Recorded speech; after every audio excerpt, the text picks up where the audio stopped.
Go ahead, Stan. Welcome into another edition of Pressbox Live. I'm Stan the Fan Charles of Pressbox and PressBoxOnline.com. And boy, when I do this show, I usually don't feel that old, but now I do because I was talking to Josh Lewin, former WBAL host and longtime play-by-play guy in Major League Baseball, NHL, NFL, college football, college basketball, bunch of major league teams. And I was talking and found out that we knew each other back in the I thought it was like in the early 2000s. We were sort of friendly in the mid 90s, like 95, 96. So how you been, buddy? Well, yeah, I mean, Saved by the Bell was on. That's how I remember. So it was definitely mid 90s. You look great. I'm so happy to be talking to you again. And not to blow sunshine up your skirt, but when I, at the age of 25 or 26, got a job at WBAL, which I could not handle. I was way over my skis. Stan the Fan was one of the few. That's what I told Jeff Beauchamp all the time I know. behind his back. He hired me anyway, but no, Stan was one of the people that stood tall and just, I mean, you talk about rolling out the welcome mat. I didn't know Baltimore yet at all. Stan made sure that I knew Baltimore. I knew a lot of the Orioles players because they had come up from Rochester, which is where the AAA team was, Dan, and that was kind of my link to get there in the first place. But I grew up, yeah, in Baltimore. I mean, I became a man. Yeah, I never actually had a real bar mitzvah, but if I had had one, it would have been at age 25, 12 years too late in Baltimore. So yeah, Stan, I mean, I've never been able to thank you personally for all that you did, all your kindnesses back when Screech was on our televisions, but that Yeah. you absolutely did that. So thank you. Thank you. Thank you for saying that. And it was genuine because I had some affection for you and I knew you were, you know, not struggling, but you were just starting out in the No, struggling broadcast is good. field. Yeah. Struggling is a fine, that's a fine word. I would have said the Yeah, same. well, I didn't mean it that way, but Josh, so you after you left Baltimore in the 1.5 minute version, how many different teams have you worked for in Major League Baseball? I know you did the Padres, the Well, so Rangers, the Mets. Am I missing anybody it else? it might be easier Red to tell Sox. you that, yeah, it might be easier to tell you the teams I have not worked for yet. Okay. I I did not mean to have this itinerant Edwin Jackson of the broadcast booth life. I really didn't. I Yeah. mean, I grew up obviously a Cal fan. I wanted a clean baseball card. I figured if I ever get to Baltimore and get the pleasure of working for BAL, which was always kind of the dream, Yeah. unless the Mets called, like the Mets were my childhood team, uh, and that came later. But I figured if I can just lasso the number two job, the one that ultimately was Fred Manfred for a million years, Yeah. and that would be it. But I overshot the mark. I got network baseball offered to me in Very 1996. early on. Very early on. Yeah. Yeah, when Fox was basically it was they hired Joe Buck, they hired Tom Brenneman, they hired Chip Carey, and then they ran out of famous people's sons. They just like they wanted to take a chance on some 20 something that nobody knew. I don't know how I got it, but I got it. So all of a sudden, and this is right when John Miller was leaving too. That's how far back this Yeah. goes. Yeah. BAL was kind enough to offer me the chance to stay in Baltimore, replace John, and I basically said, "Are you nuts? Like no one can replace John Miller. That's like a death sentence. I'd happily be the guy that replaced John Miller's replacement, but I don't want to be the first iteration of that at all." So I tucked tail to Chicago. That's where I went first. I went to WGN to understudy for Harry Carey, was Oh, supposed to be you taking over. understudied for Harry Yeah. Carey. Yep, that's why I left Baltimore and kept the Okay. Fox gig. But that did not go well. Harry wanted Chip in there in the big chair, not some unknown. And I totally got that. So I got the hell out of there, went to Detroit. Was in Detroit working with Kirk Gibson, which was memorable for 4 years. We launched Fox Sports Detroit, did the Tigers games. This was right before they lost 119 in one Right. season. They weren't quite that bad yet, but I was there That's for when the. Trammell was managing the team. Yeah, yeah, and Larry Parrish, if you remember LP, and Buddy Bell for a little Yep. while. Yep. Again, Yep. I Yep. mean, these are very old names, but we're old now, Stan. So I mean, that's Yep. what we got. From Detroit to Texas because my wife at the time, now an ex-wife, really didn't love Detroit. I did actually, but she grew up in Texas. The Texas Rangers called, said, "You want to come here?" happy wife, happy life. You try to save a marriage. I made a bad professional decision leaving Detroit, but I loved my time in Texas as it turned out, until it got stale. Nolan Ryan came in, did not like an irreverent kind of broadcast. He just kind of wanted it down the middle, just say two balls, one strike, and shut the hell up. That's not really what I do. So it was on to the Mets, and they were happy to have a guy that has an opinion. Yeah, And New York likes people with opinions, you know. well, just I mean, more just like it's all where you fit, right? I mean, it's Yeah. just I will throw a pop culture reference at you. I apologize. I mean, I will tell a story or two. I apologize, but that's kind of what I do. Some people like it and some people don't. But Harry Callis in Philly always used to say, "To thine own self be true." I know it was Shakespeare said it first, but Harry was kind of my Shakespeare. Harry's Harry's pretty Pretty good. good. Yeah. So, but I came up with Chuck Thompson and John Miller. Those guys taught me the ropes, and then Ernie Harwell in Detroit. So, yeah, I strayed way far away from Baltimore, as you mentioned, Yep. and chance to come back literally almost 30 years later was just too cool to pass up, and How, that's why how I'm here. how did it, without giving away any kind of secret stuff or anything, how did it come about that they reached out to you, or did you reach out to them, knowing that they had let go of Jeff? And So, yeah, it's a great question. And honestly, the answer is just total serendipity. I've been planning on spending some time in Maryland. My brother lives in Germantown. Really wanted to start spending some more time with my mom, who's not in great health, with my brother, who could use some help. That was always kind of in the works for these next couple summers. I'm thinking, okay, instead of just like going off to Europe and having a grand old time, let me be, I guess some Jewish guilt kind of kicked in. I'm like, I should really spend some time in Maryland. And yeah, I did not know what was going on with the Orioles. I did see while I was doom scrolling, whatever we're calling Twitter these days, I saw that Jeff was leaving. And I'm like, well, that's weird. I had no idea why or what, or I still really yep, don't know why or what. But yep, reached out to Mark Fine, who I was with the Mets. He was a marketing guy there then. He's marketing genius now for the very Orioles. good Great guy. serendipity. Yep, And I just said, look, I have no idea what you guys are doing, but if you got 5 or 10 games or something, I'm planning on hanging out in, it's not quite Baltimore, but Germantown is right. close, So if you need a few games, haven't done baseball for a while, ever since COVID, kind of checked out. I'm doing all football and basketball now and making documentaries and just exploring the space, so to speak, just living my life. But I miss baseball. So if you have a few games, he called back and I'm kind of skipping ahead, but he basically said, "Well, how would you feel about 70 games?" I'm like, "Well, that's a lot. Like, I mean, that's sounds like more than just my couple months I want to be hanging out in Maryland." But yada yada yada. We talked it through. This is just too good of an opportunity to pass up. It's a great booth. And will it be like 70 games? I think it's going to be 60 or 70. It's basically Okay. like I'm last man in when, look, I mean, I know there's a pecking order. Kevin Brown is fantastic. He should do Yep. whatever he wants whenever he wants.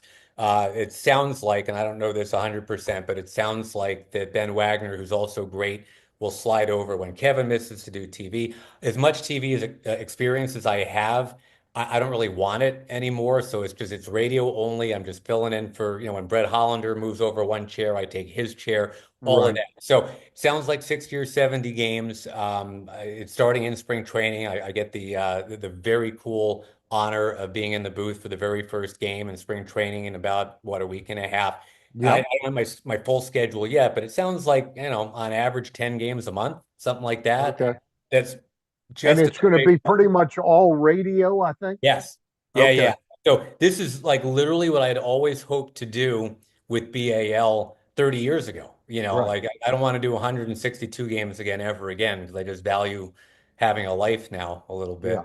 bit. But 70 is a fine number, 60 is a fine number. I just want it back in my lungs. I want to get back to Baltimore. I loved my time in Baltimore. And there's kind of this weird absent patch, Stan, where it's like, I knew everything about the club just like you did right Yeah. up until I left. I mean, which was basically the year that Pete Incaviglia was batting ninth because the lineup was just so jammed with other power hitters. And, still followed the Orioles because whether I'm working for the Cubs or Tigers or Rangers or even the Mets, we passed through, so I'd still get to Camden Yards once and whenever, but definitely didn't keep up with it the way I used to. And so, there's like a whole just chasm of like basically 28, 29 years where like I'm vaguely aware that there was a Jay Gibbons era, or whatever, or a Nolan Reimold era. Yep. But the last time I've done a baseball game, which was before COVID, I was the one year I was working for the Red Sox, doing kind of what I'm going to be doing now. I did like 60 games for the Red Sox, filling in, and I will always remember coming to Camden Yards. And the cleanup hitters in that series were Rio Ruiz and Renato Nunez. Right. And it's like, I look at the Orioles now and I'm like, wait a minute.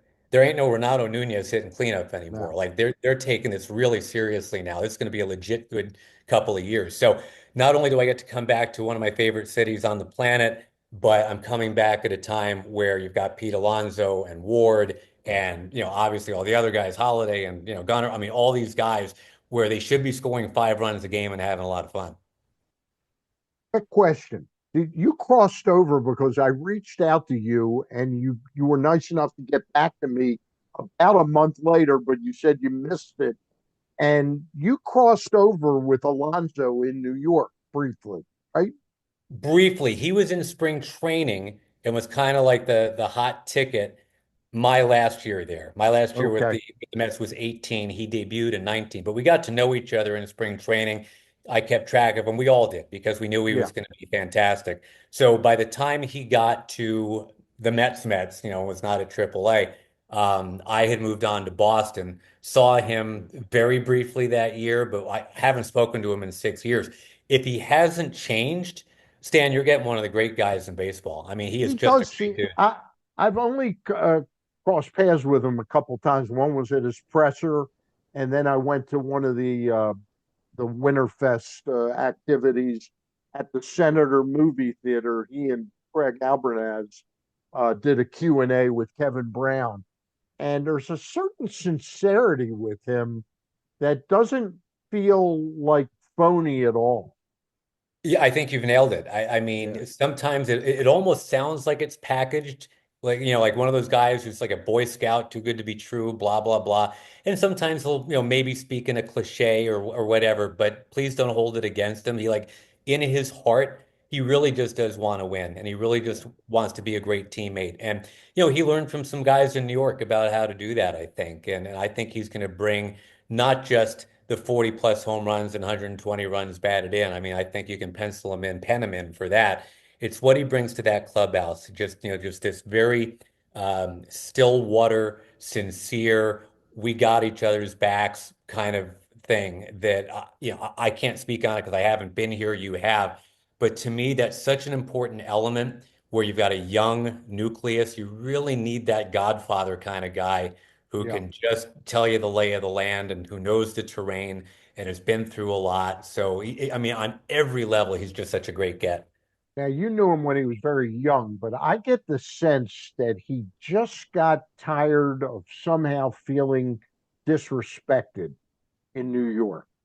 And maybe it's David Stearns not wanting, to get tied into a long-term contract with him into the mid 30s. But I feel like he's just so happy to be an Oriole right now because he feels respected. Well, I can't speak to the first part, but I can Yeah, definitely speak to the second part where, yes, I think the Orioles showed him a lot of love. And it's that whole bromide about you get what you give. And, it works both ways. When you yeah, feel love, when you feel like you're in the right place. And, look, you and I, our careers have been like that, right? I mean, when my time in Texas was working till it wasn't working anymore. I suddenly, Nolan Ryan's my boss. He doesn't like the cut of my jib. I drive to work on Nolan Ryan Expressway. There ain't no Josh Lewin Expressway. I mean, so it's like, look, let's just call this what it is. I gotta yeah, go. yeah. So I don't know how Pete felt at all in New York, but I do know that he genuinely, from everything I've heard and read and seen, feels loved, feels appreciated, and I think he's going to Yeah. repay that 2x, 3x because that's just who he is.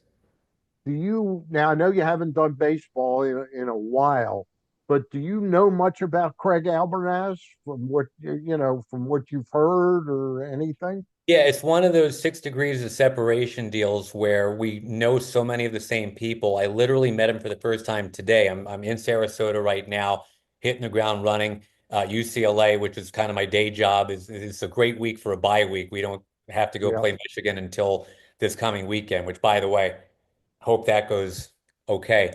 But Albert That's not an easy assignment. no, this is Daniel and the Lions Den playing Yeah. Michigan State, Illinois, all in a Michigan's row. very good. Yeah. Ay, ay, ay. Yeah. But no, got a chance to talk to Albernaz, and yeah, I mean, he's a genuine dude. I mean, I didn't have to do like, hey, I know this guy, I know this guy. Do you know this guy? Right. And we just like we hit it off. He's easy to talk to. All I know about him, kind of like what you're saying, is we know a lot about him because we all know people in this business that respect the hell out of him.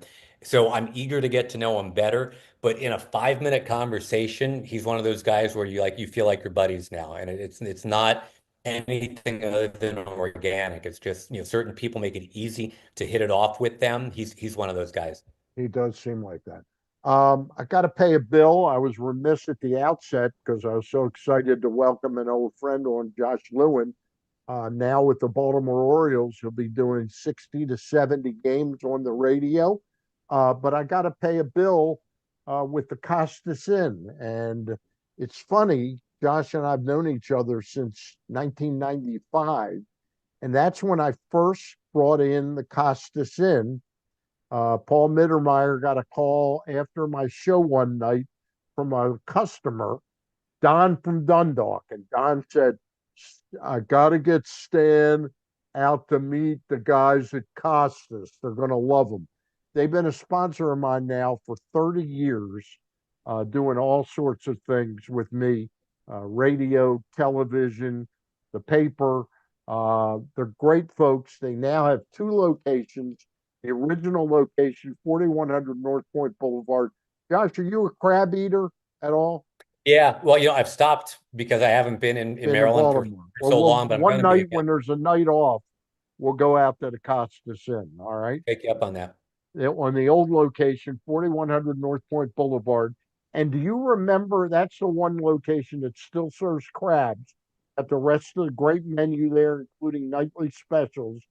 But Josh, you remember Timonium Racecourse, don't you? Oh yeah, There's an OTB up top there in the grandstand, and the restaurant concession is now owned by the Costas Inn. So they're fabulous. there at Timonium. Do you All have right, any well, idea where you're look, gonna? Do you have any idea where you're gonna be living? You're gonna be living downtown? anybody looking for a roommate? All a dog, so be ready. No, and I'll probably be in and out a little bit, to be honest, because like I say, I do want to spend some time in Germantown with my brother. Want to spend some time Okay. with my mom, back and forth from Durham. I know you know Durham well. Yep. And my wife's got family kind of in the area, not really, more up by Philly and New York, but so I'm not sure exactly. And I've still got my UCLA stuff, and Yep. obviously once football season is starting up in September. So short answer is I got no idea yet, but I think it was going to be a lot of in and out to start. All right. But we're gonna grab crabs at the Costas Inn one night. Hey, wherever you want to take me, dude, I'm there. All right, sounds good. Let's and the location. They're both open for lunch and dinner. Costas Inn. You can't find a better place in town, as Josh find out. All right, I trust you. Josh. Remaining time. You were doing baseball for a long time after you left Baltimore. And in fact, you didn't do baseball in Baltimore. You didn't really do play by play. Did you ever do any play by play here at all?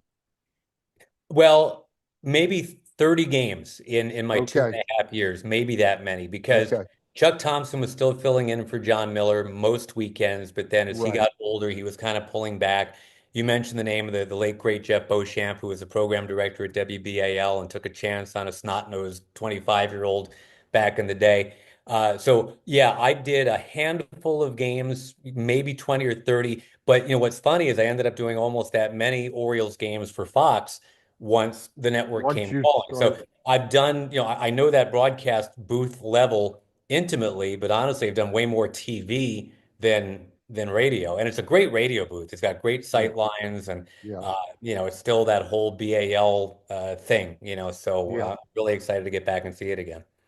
So you haven't done baseball lately. How has the game changed since we knew each other in '95? Obviously, the analytics have been baked into the game now, pretty good. Did you bother early on when analytics were becoming a thing. Did you really gravitate toward learning and understanding them and how important they would be? Yeah, it's funny. I was an early adopter or adapter or both. I was talking about VoRP long before people were talking about VoRP, and all this other Yeah, stuff.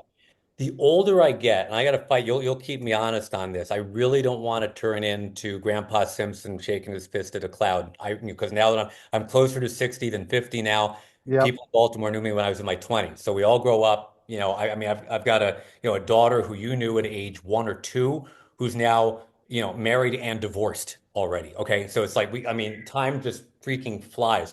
But I leaned into everything you're talking about kind of when it was first mushrooming up. And now that I'm getting older, I think it's kind of like, all right, there's a happy medium here, everybody, where I don't want to kill everybody with exit velos. And even the word velo kind of makes me squirm. We just used to call it a The four fast seamer fastball. and the Yeah, the so two somewhere seamer and the in, four. yeah, I'm not like a codger. I don't like, I'm not going to refuse to lean into it. But as much as I leaned into it maybe in my 30s, now that I'm in my 50s, pendulum's kind of going the other way, where it's like, let's just tell some stories and have some fun. And I said to the Orioles when we talked about all this, I said, please consider me like the fun uncle who's coming back for Thanksgiving dinner. I mean, like I got some stories to tell, I got some memories, I got my own thoughts. But look, we're here to inform and educate and entertain. Educate will always have a place. I respect it. So yes, I have to know what Stuff Plus is, and I do. Yeah, I just don't know that I have to beat you over the head with it for a 2 hour, 48-minute broadcast. So, yeah. some people will say thank you. Some people will go, where is it? But again, I go back to the to thine own self be true thing. I just don't think you have to spend an entire broadcast talking about all those variables that the assistant GM needs to know. I agree with you, and I think it loses some of the audience too, because I don't think the audience kind of knew that they had to catch up with all that. It's a lot. I mean, look, Yeah, I still think that, for example, I mean, OPS is a much better barometer of how you're doing than batting average. And I don't mind talking about a guy's OPS, but I think you need to have a baseline. Like if I say a guy, you and I grew up a 300 batting average, we knew exactly what that meant.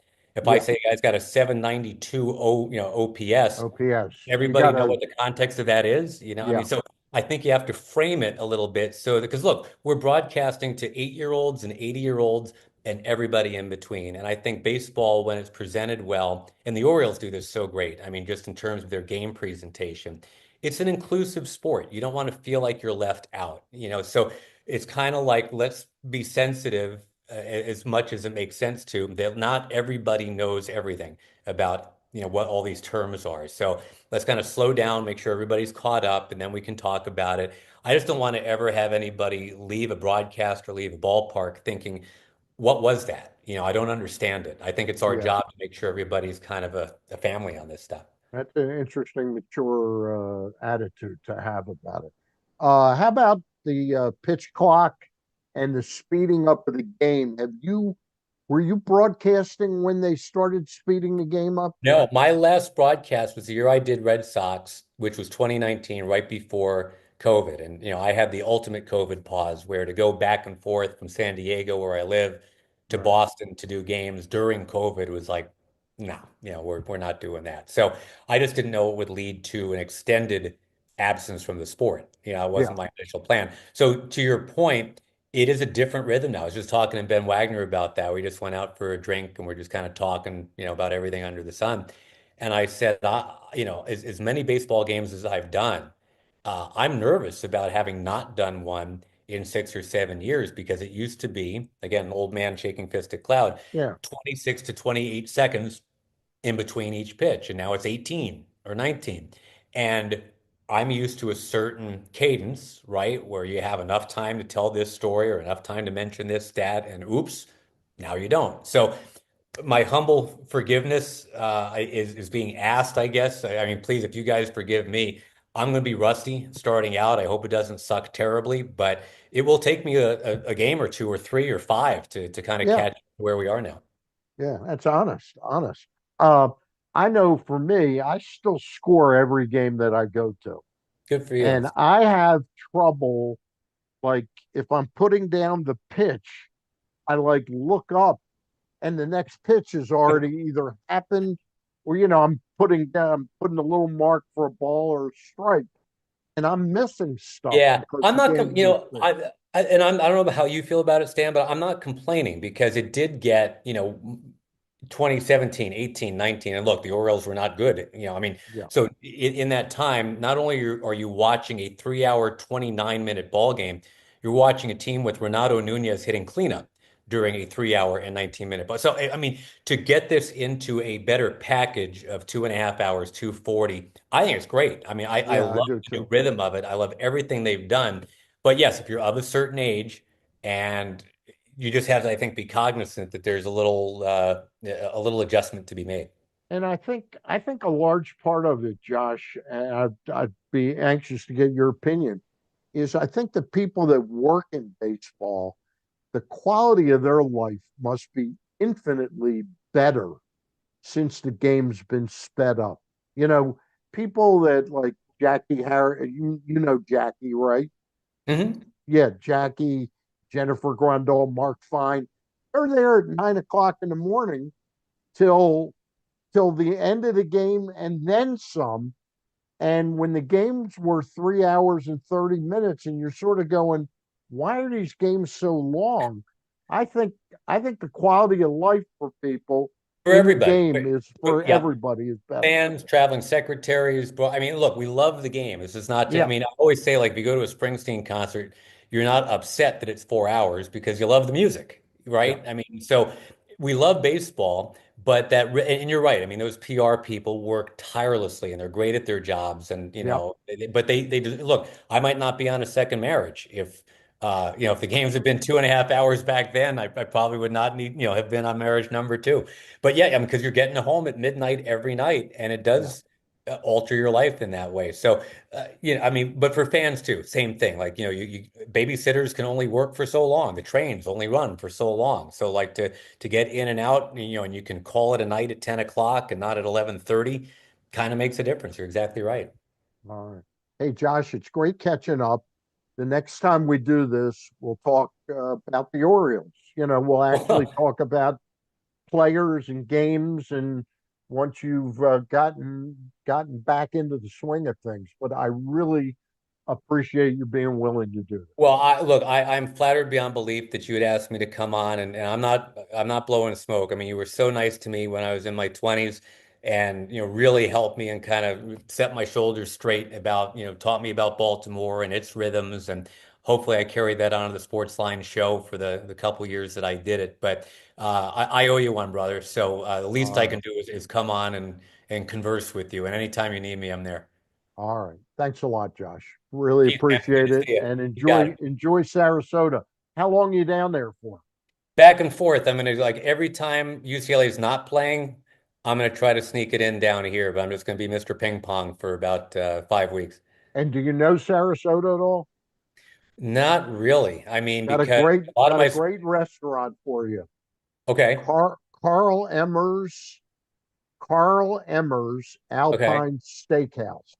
Are they paying you too, or no? No, they are not paying me. It's a wonderful place. All right. All And right, it's on about your a it's recommendation. about an 8 or 10 minute drive from the stadium. All right. I got a car. I'll do it. All right. All All right. right, man. Good talking to you. Enjoy Sarasota, and we'll talk soon. Thanks, Dan. All right. That's Josh Lewin. For Josh Lewin, I'm Stan the Fan Charles, and we'll be back next week with more on these press box soon.